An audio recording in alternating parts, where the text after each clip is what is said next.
जन्मभूमि मंदिर के शिलान्यास के साथ साथ वहाँ पर एक 300 बेड का मल्टी फैसिलिटी हॉस्पिटल भी बनाया गया है और सारा गवर्नमेंट की तरफ से जो है वहाँ पर के पर्यटन के नाते और टूरिज्म के नाते एयरपोर्ट भी बनाया है, अयोध्या में अस्पताल भी बनाया गया है और वहाँ पे बहुत मतलब इतना काम हो रहा है कि आने वाले कुछ टाइम के बाद तो लोग विदेशों से देखने के लिए आएंगे कि भाई अयोध्या भी कोई नगरी है। तो कांग्रेस की तो शुरू से नीति रही है हिंदुत्व के विरोध में ही काम करने की, तो वो आते हैं तो वेलकम है, नहीं आते हैं तो अपने कर रहे हैं। देश में जो एक लहर चलने वाली है अभी, उसके नाते बीजेपी की सीटें बढ़ने वाली हैं। तीसरी बार मोदी जी प्रधानमंत्री बनने वाले हैं और बड़े मार्जिन के साथ बनने वाले हैं। इस बार हो सकता है 400 पार। जो उस समय सीएम थे मुलायम सिंह जी, उन्होंने तो कार सेवकों के ऊपर गोलियां चलवाई थी और हमारे साथ के भी 1-2 लड़कों को गोली लगी थी। बुराड़ी के हैं एक चरण सिंह जी, उनके पाँव में भी गोली लगी थी। और भी कोठारी बंधुओं को भी हम लोग एक टूटी हुई चारपाई पे डाल करके लेके गए थे वहाँ, उनको हॉस्पिटल में पहुँचा के आए थे जिस समय वहाँ गोलियाँ चली थी। और 16-17 लोग तो हमारे सामने ही कैजुअल्टी हुई थी और हम वहाँ पे लगभग 35 लोग कार सेवा में शामिल हुए थे। बाकी लोग सारे जो है अयोध्या पहुँचने से पहले ही अरेस्ट कर लिए गए थे, जिनको उन्नाव जेल में रखा गया था। में जब ढांचा गिरा तब तो वहाँ पर 10 से 15 लाख लोगों की भीड़, वहाँ पे कार सेवकों की भीड़ थी और मंच लगा हुआ था। मंच पे माननीय आडवाणी जी, मुरली मनोहर जोशी जी, उमा भारती जी और जो उत्तर प्रदेश पुलिस के पूर्व कमिश्नर थे शिशिर कुमार जी और इस प्रकार से हमारे अन्य नेता, और उस समय आदरणीय नरेंद्र मोदी जी भी थे वहाँ पर उस समय इनका इतना बड़ा नाम नहीं था क्योंकि ये उस समय प्रचारक के रूप में ही काम देखते थे। लेवल 1 करके वहाँ पर टेंट लगा करके रामलला जी को वहाँ विराजमान कर दिया और उसके बाद में वहाँ 30-31 वर्षों तक रामलला जी की पूजा टेंट के अंदर होती रही। उस समय के माहौल को देखते हुए तो नहीं लगता था कि जल्दी राम मंदिर का निर्माण हो पाएगा, क्योंकि सभी सरकारें जो है तुष्टीकरण की राजनीति में लिप्त थी और हिंदुत्व की कोई बात ही नहीं करता था उस समय। तो उस समय लगता था कि बड़ा मुश्किल है, लेकिन क्योंकि पिछले 550 वर्षों से संघर्ष जारी था तो लगता था कभी ना कभी तो ज़रूर राम मंदिर का निर्माण होगा और वो अब नरेंद्र मोदी जी के नेतृत्व में हुआ। राम मंदिर के लिए हमारे कितनी पीढ़ियों ने संघर्ष किया और कितनी पीढ़ियों ने बलिदान किया, तो इसलिए सब घर वाले तो कह रहे थे कि जाओ, राम का काज है तो अच्छा है, राम काज के लिए जाने में कोई बुराई नहीं है, तो इसलिए हम लोग अयोध्या गए। वापसी में हम लोग जब वहाँ से सब कार सेवा हो गई तो हमारे नेतृत्व ने कहा कि आप लोग धीरे धीरे अपना घर की तरफ वापसी कर सकते हैं। तो हम लोग जब 4 दिसंबर को वहाँ से वापस आ रहे थे तो उस समय रास्ते में वहाँ पर कुछ बस्तियाँ ऐसी पड़ी जिन्होंने ट्रेन के ऊपर भी पथराव किया था। तो ट्रेन के ऊपर पथराव किया गया जिसमें काफ़ी हमारे कार सेवक जख्मी भी हुए थे। तो लेकिन हम लोग ट्रेन में थे तो इसलिए हम लोग वहाँ से निकल आए। लोकल लोगों में भी डर था, कर्फ्यू लगा हुआ था तो वो लोग भी, लेकिन उनके अंदर एक बहादुरी भी थी, दिलेरी भी थी कि वो अपने घरों में, एक छोटा कमरा होने के बावजूद भी उन्होंने 5-5, 6-6 कार सेवकों को अपने घर में शरण दे रखी थी और उनका वो स्वागत हृदय के साथ करते थे। मुलायम सिंह यादव का जिक्र किया कि उन्होंने गोली चलवाई जी, उनको भी, उनके परिवार को भी न्योता दिया गया प्राण प्रतिष्ठा कार्यक्रम में शामिल होने का, लगता है आपको सही है ये?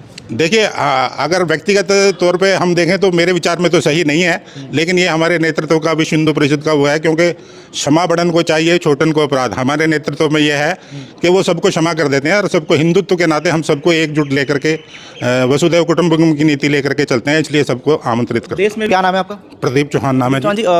किस समय कार सेवा में गए थे और उस समय कैसा माहौल? 89 में तो हम जब ताले खुले थे वहाँ के ताले खुले थे, उस समय हम लोग गए थे यहाँ से 3 बसें लेकर के और हम बड़े जोश के साथ, बड़े उत्साह के साथ हमने वहाँ जा करके कीर्तन वगैरह किया था राम जन्मभूमि में और दर्शन करके रामलला जी के हम लोग वापस आ गए थे। और 90 की कार सेवा में फिर हम लोग यहाँ से बाई ट्रेन 272 लोग पूरे छत्रसाल ज़िले से लेकर के गए थे हम लोग और हम वहाँ पे लगभग 35 लोग कार सेवा में शामिल हुए थे। बाकी लोग सारे जो है अयोध्या पहुँचने से पहले ही अरेस्ट कर लिए गए थे, जिनको उन्नाव जेल में रखा गया था और उनको 12 या 15 दिसंबर के बाद छोड़ा गया था। तो लगभग 10-12 दिन वो लोग जेल में रहे थे। और 92 की कार सेवा में हम सब लोग फिर दोबारा से गए थे और वहाँ जब ढांचा के बाद हम सब लोग ज़्यादातर कार्यकर्ता एक ईंट भी अपने साथ लेकर के वहाँ से आए थे और बड़े उत्साह के साथ, और हमें उम्मीद थी कि अब ढांचा तो कभी ना कभी राम मंदिर का निर्माण अवश्य हो। उस समय कैसा माहौल था? उस समय तो बड़ा टेंशन भरा माहौल था और वहाँ के जो उस समय सीएम थे मुलायम सिंह जी, उन्होंने तो कार सेवकों के ऊपर चलवाई थी और हमारे साथ के भी 1-2 लड़कों को गोली थी। बुराड़ी के हैं एक चरण सिंह जी, उनके पाँव में भी गोली थी। और जो और भी कोठारी बंधुओं को भी हम लोग एक टूटी हुई चारपाई पे डाल करके लेके गए थे, वहाँ उनको हॉस्पिटल में पहुँचा के आए थे, जिस समय वहाँ गोली थी। और 16-17 लोग तो हमारे सामने ही कैजुअल्टी हुई थी जो लोग थे। और उनमें एक नागा साधु भी थे जो ऊपर चढ़े हुए थे कार सेवा में गुम्बद के ऊपर, नागा साधु पर भी गोली चली। उनके ऊपर भी थी और वो गिर के पर उनको भी हम हॉस्पिटल पहुंचा के आए थे। अशोक सिंघल जी, माननीय अशोक सिंघल जी भी हमारे साथ थे, उनके सर में लाठी लगी थी, उनके सर से खून बह रहा था, उनको भी पुलिस वाले लेकर के फिर हॉस्पिटल गए थे, उनको हॉस्पिटल पहुंचाया था। तो इस प्रकार से 90 की कार सेवा वहाँ पर हुई थी। और 92 में जब ढांचा तो वहाँ पर 10 से 15 लाख लोगों की भीड़, वहाँ पे कार सेवकों की भीड़ थी। और मंच लगा हुआ था, मंच पे माननीय आडवाणी जी, मुरली मनोहर जोशी जी, उमा भारती जी, और जो उत्तर प्रदेश पुलिस के पूर्व कमिश्नर थे शिशिर कुमार जी, और इस प्रकार से हमारे अन्य अन्य नेता। और उस समय आदरणीय नरेंद्र मोदी जी भी थे वहाँ पर उस समय इनका इतना बड़ा नाम नहीं था, क्योंकि ये उस समय प्रचारक के रूप में ही काम देखते थे। और उस समय कार सेवा जब हुई तो वो ढांचा, जब लास्ट में बीच वाला ढांचा बचा हुआ था और शाम होने वाली थी, तो उस समय एकदम से ऐसा लगा कि अब कोई चमत्कार होने वाला है। और दिन छिपते छिपते सूर्य के समय में वो ढांचा एकदम से सारा नीचे बैठ गया। ऐसा लगा जैसे किसी ने ऊपर से इसके ऊपर प्रहार किया है और वो सारा ध्वस्त हो गया। उसके बाद कार सेवकों ने सबने एक एक ईंट उठा करके ले जानी शुरू की, और फिर कुछ कार सेवक लग गए वहीं पर। उन्होंने जो भी वहाँ पर फावड़े, कुदाल, जो भी कुछ मिला उससे उसको लेवल 1 करके वहाँ पर टेंट लगा करके रामलला जी को वहाँ विराजमान कर दिया। और उसके बाद में वहाँ 30-31 वर्षों तक रामलला जी की पूजा टेंट के अंदर होती रही। इस प्रकार से वहाँ कार सेवा हुई थी। तो लगता था आपको कि मंदिर बन पाएगा? रामलला तो टेंट में ही रहे। उस समय के माहौल को देखते हुए तो नहीं लगता था कि जल्दी राम मंदिर का निर्माण हो पाएगा, क्योंकि सभी सरकारें जो है तुष्टीकरण की राजनीति में लिप्त थी और हिंदुत्व की कोई बात ही नहीं करता था उस समय। तो उस समय लगता था कि बड़ा मुश्किल है, लेकिन क्योंकि पिछले 550 वर्षों से संघर्ष जारी था, तो लगता था कभी ना कभी तो ज़रूर राम मंदिर का निर्माण होगा। और वो अब नरेंद्र मोदी जी के नेतृत्व में हुआ। घर से जब गए तो रोका नहीं घर वालों ने आपको? घर वालों ने तो बड़े खुश होकर के भेजा था, रोकने का तो मतलब ही नहीं था। राम मंदिर के लिए हमारे कितनी पीढ़ियों ने संघर्ष किया और कितनी पीढ़ियों ने बलिदान किया, तो इसलिए सब घर वाले तो कह रहे थे कि जाओ, राम का काज है तो अच्छा है, राम काज के लिए जाने में कोई बुराई नहीं है। तो इसलिए हम लोग अयोध्या गए। वहाँ पर गए तो कैसा माहौल था? क्या लग रहा था कि बच पाएंगे? गोलियाँ चल रही थी? नहीं, वहाँ इतना भयावह माहौल था 90 की कार सेवा में कि लगता नहीं था कि हम लोग यहाँ से बच के निकल पाएंगे। लेकिन 92 की रामलीला में इतना भयभीत, 92 की कार सेवा में इतना भयभीत हम लोग नहीं थे, क्योंकि हमें लगता था कि कल्याण सिंह जी मुख्यमंत्री हैं उत्तर प्रदेश के, तो ज़्यादा कोई एक्शन होने वाला नहीं है, होने वाली नहीं है। इसलिए हम सब लोगों ने हिम्मत करके कार सेवा की। उसके बाद क्या रहा? उसके बाद वापसी कैसे आखिर आपको? वापसी में हम लोग जब वहाँ से सब कार सेवा हो गई, तो हमारे नेतृत्व ने कहा कि आप लोग धीरे धीरे अपना घर की तरफ वापसी कर सकते हैं। तो हम लोग जब 4 दिसंबर को वहाँ से वापस आ रहे थे, तो उस समय रास्ते में वहाँ पर कुछ बस्तियाँ ऐसी पड़ी जिन्होंने ट्रेन के ऊपर भी पथराव किया था। तो ट्रेन के ऊपर पथराव किया गया, जिसमें काफ़ी हमारे कार सेवक जख्मी भी हुए थे। तो लेकिन हम लोग ट्रेन में थे, तो इसलिए हम लोग वहाँ से निकल आए। कितने दिन तक वहाँ पे रहे? फिर खाना पीना कैसे होता था? तो सब लोग, हमारी अपनी व्यवस्थाएं थी, कार सेवक सब अपने अपने साथ में चने, मुरमुरे वगैरह सब लेकर के गए हुए थे, बिस्कुट थे अपने बैग में सबने रखे हुए थे। और थोड़ी बहुत वहाँ के जो निजी बासिंदे थे, वहाँ के जो लोग थे, जो लोकल वहाँ के लोग थे, उन्होंने बहुत सहायता की। और वो खाने बना करके, पैकेट बना करके, पूड़ियाँ वगैरह, अचार वगैरह, सब्जी वगैरह कार सेवकों के लिए पर्याप्त मात्रा में वहाँ पर आ रही थी। कितने दिन तक ऐसे खाना मिला? लगभग 10 दिन तक हम लोगों ने इस तरह से वहाँ पे खाना वगैरह वो लिया। मतलब सब लोगों का सहयोग था पूरी तरह से। और वहाँ दूध और जलेबी वगैरह भी वहाँ के लोग, जो निजी वहाँ के आसपास के लोग थे, दूध जलेबी वगैरह भी कार सेवकों के लिए रात में भिजवाते थे।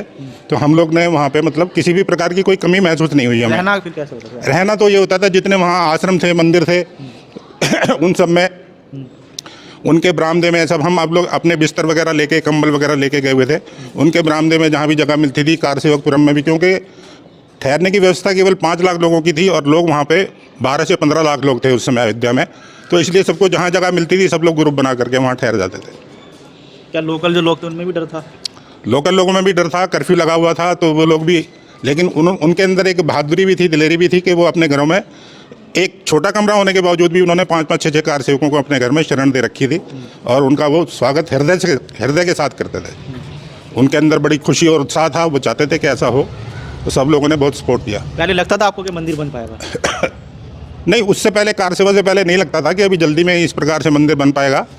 लेकिन समय के अनुरूप धीरे धीरे जिस प्रकार से मुकदमा चलता रहा और फिर सुप्रीम कोर्ट के आर्डर होने के बाद नरेंद्र मोदी जी के नेतृत्व में विश्व हिंदू परिषद की अगुवाई में जिस प्रकार से लगा कि भाई शिलान्यास हो गया है, तो हमें उम्मीद जगी कि अब तो राम मंदिर का निर्माण होकर ही रहेगा। अब कितनी खुशी है कि 22 अब तारीख तो हमें बहुत खुशी है। और 22 तारीख को हम लोग वहाँ तो नहीं पहुँच पाएंगे अयोध्या तो, लेकिन हमने एक बड़ा सुंदर कार्यक्रम अपने यहाँ रखा हुआ है। उसमें सवेरे से वहाँ से लाइव प्रोग्राम दिखाएंगे अयोध्या से, उसके बाद में फिर भजन संध्या है और शाम को भंडारे की व्यवस्था की हुई है 1000 आदमियों की। दीपक जलाएंगे, आतिशबाजी चलाएंगे, बहुत सुंदर। आपने मुलायम सिंह यादव का जिक्र किया कि उन्होंने गोली चलवाई जी। उनको भी, उनके परिवार को भी न्योता दिया गया है प्राण प्रतिष्ठा कार्यक्रम में शामिल होने का, लगता है आपको सही है ये? देखिए, अगर व्यक्तिगत तौर पे हम देखें तो मेरे विचार में तो सही नहीं है, लेकिन ये हमारे नेतृत्व का, विश्व हिंदू परिषद का वो है, क्योंकि क्षमा बड़न को चाहिए, छोटन को अपराध। हमारे नेतृत्व में ये है कि वो सबको क्षमा कर देते हैं और सबको हिंदुत्व के नाते हम सबको एकजुट लेकर के वसुधैव कुटुंबकम की नीति लेकर के चलते हैं, इसलिए सबको आमंत्रित करते हैं। देश में भी कई लोग ऐसे थे जो मंदिर का ही विरोध करते थे, कांग्रेस ने भी कई वकील अपने लगाए, दिल्ली के भी कई मंत्री कहते थे कि मंदिर की जगह स्कूल या अस्पताल कुछ बनना चाहिए। लगता है आपको कि ये ठीक बात नहीं, ये उनके अपने व्यक्तिगत विचार थे, लेकिन हमारे राम जन्मभूमि मंदिर के शिलान्यास के साथ साथ वहाँ पर एक 300 बेड का मल्टी फैसिलिटी हॉस्पिटल भी बनाया गया है और सारा गवर्नमेंट की तरफ से जो है वहाँ पर के पर्यटन के नाते और टूरिज्म के नाते एयरपोर्ट भी बनाया है, अयोध्या में अस्पताल भी बनाया गया है। और वहाँ पे बहुत मतलब इतना काम हो रहा है कि आने वाले कुछ टाइम के बाद तो लोग विदेशों से देखने के लिए आएंगे कि भाई अयोध्या भी कोई नगरी है। कांग्रेस ने भी अब मना ही कर दिया कि हम उस कार्यक्रम में शामिल नहीं होंगे, क्या कहना आपका?